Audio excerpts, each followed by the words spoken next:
వారు ఎక్కడి నుండి ఎక్కడికి వెళ్తున్నారంట? యెరూషలేమునకు ఆమడ దూరంలో ఉన్న ఎమ్మాయి గ్రామానికి వెళ్తున్నారు. ఎమ్మాయి అనే గ్రామానికి వెళ్తున్నారు. యెరూషలేము నుండి మరొక గ్రామం ఎమ్మాయి గ్రామం. ఇది సమీపంలో ఉన్న గ్రామాలు. యెరూషలేము సమీపంలో బేత్పగే అనే గ్రామం ఉంది, మళ్ళా బేతనియా సమీపంలో ఉన్నది. ఇక్కడ ఈ గ్రామం ఎమ్మాయి అనే గ్రామం ఉంది. ఒలివ కొండ పర్వతము కూడా యెరూషలేముకి సమీపంగా ఉన్న ప్రాంతాలు ఇవి. అయితే ఇప్పుడు యేసుక్రీస్తు ప్రభువారు ఆ ప్రత్యక్షత ఎలాగా, ఈ ప్రత్యక్షత ఏం నేర్పుతుంది, వాళ్ళకేం ప్రత్యక్షత దేవుడు బయలుపరిచాడు, ఈ వాక్యంలో మనకు దేవుడు ఏమి తెలియపరుస్తున్నాడంటే, ఇద్దరు వ్యక్తులు వారు సంభాషించకుండా వెళ్తున్నారు. వీరిలో కొన్ని బలహీనతలు ఉన్నాయి. మొదటిగా ఆ పొరపాట్లు ఏంటో మనం చూద్దాం. మొదటిగా ఆ బలహీనతలు ఏంటంటే, ఒకటి, వారు జీవితంలో కలిగిన బలహీనతలు అంటే వారు ఏమనుకున్నారంటే, ఇంకా ఆయన మరణించాడు కానీ తిరిగి లేవలేదు అనే ఉద్దేశంలోనే ఉన్నారు. ప్రభు తిరిగి లేచాడని వాళ్ళు తెలియని స్థితిలో ఉన్నారు. అందుకే యేసుక్రీస్తు ప్రభు వారిని ఏమని హెచ్చరించాడంటే, ఒక మాట అంటారు, మేము నిరీక్షించి ఉంటిమి అంటారు, కానీ అంటే ఆ నిరీక్షణ ఏదో కోల్పోయినారు, నిరీక్షణ లేని వారు ఉన్నారు. ఒకటి 21వ వచనం ప్రకారం నిరీక్షించి ఉంటిమి కానీ ఆయన మరణించాడు, నేటికి 3 దినాలు. అంటే శుక్రవారం మరణించాడు, ఆదివారం, నేటికి 3 దినాలు. అయితే ఇక్కడ నిరీక్షణ కోల్పోయినారు. ఇది వారిలో ఉన్న బలహీనత. అంటే నిరీక్షణ లేని ఇతరుల వలె అంటాడు కదా. మనం ఈ లోకం మట్టుకే మన నిరీక్షణ కలిగి ఉంటే మరి దౌర్భాగ్యులము అని పౌలు గారు అన్నాడు. ఎవరికంటే దౌర్భాగ్యులు? లోకంలో ప్రభువు నమ్మని వారికంటే. కానీ మనం దౌర్భాగ్యులం ఉండడానికి కాదు, వారికంటే మనం భాగ్యవంతులుగా ఉండడానికి దేవుడు మనం ఏర్పాటు చేసుకున్నాడు. ఇప్పుడు మనము వారిలో ఒకటి, మొదటిగా బలహీనత నిరీక్షణ లేదు, నిరీక్షణ కోల్పోయారు. ఒకటి. రెండవ బలహీనత ఏంటి, మనలో కూడా ఎలాగుందా?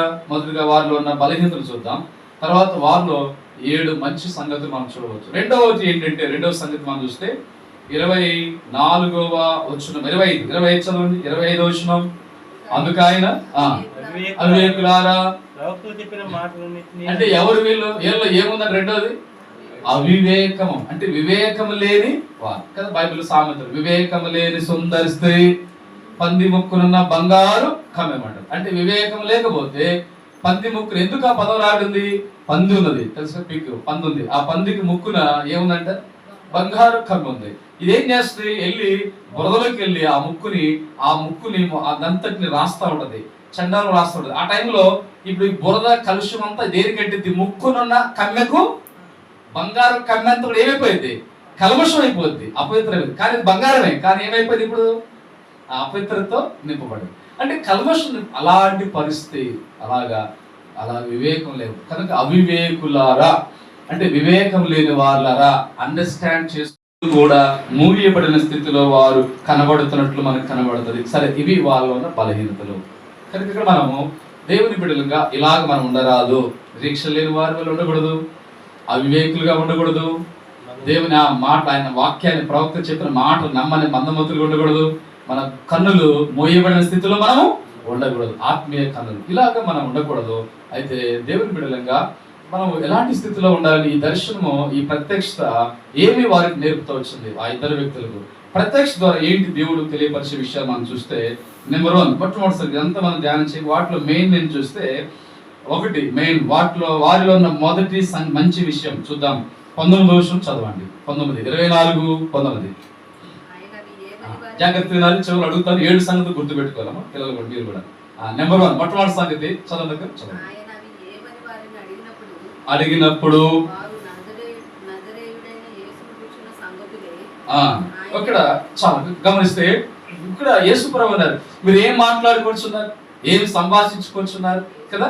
అయితే మార్గంలో పోతున్నప్పుడు మాట్లాడుకుంటూ వెళ్తున్నారు, సంభాషణ చేస్తున్నారు. అవి యేసు ప్రభువు తెలియదా? తెలుసు. కానీ ప్రభు అని అడుగుతున్నారు, వారు ఇంకా ప్రభుని గుర్తుపట్ల. అయితే ప్రభు అన్నాడు, ఏంటి ఆ సంగతులు ఏంటి అంటే, ఏమన్నాడు? వాస్తవానికి ఇక్కడ వీళ్ళు యేసు ప్రభువుని గుర్తుపట్టలేని స్థితిలో ఉన్నారు. అది కూడా బలహీనతే కదా. నిజ దేవుని గుర్తుపట్టలేని భూమి మీద ప్రజలు ఎంతో మంది ఉన్నారు. కనుక ఈ దినాల్లో మనం దేవుణ్ణి గుర్తుపట్టలేకుండా ఉంటున్నామా? దేవుని నమ్మకుండా ఉంటున్నామా? నిరీక్షణ లేకుండా ఉంటున్నామా? అవివేకంతో ఉంటున్నామా? ఇక్కడ రాయనట్లుగా మనము గుడ్డితనంలో ఆధ్యాత్మికంగా ఉంటున్నామా? అలాగ ఉండకూడదు. అయితే ఇక్కడ యేసుక్రీస్తు ప్రభువారు వారితో వెళ్ళి ఆయన వారితో నడుస్తున్నాడు.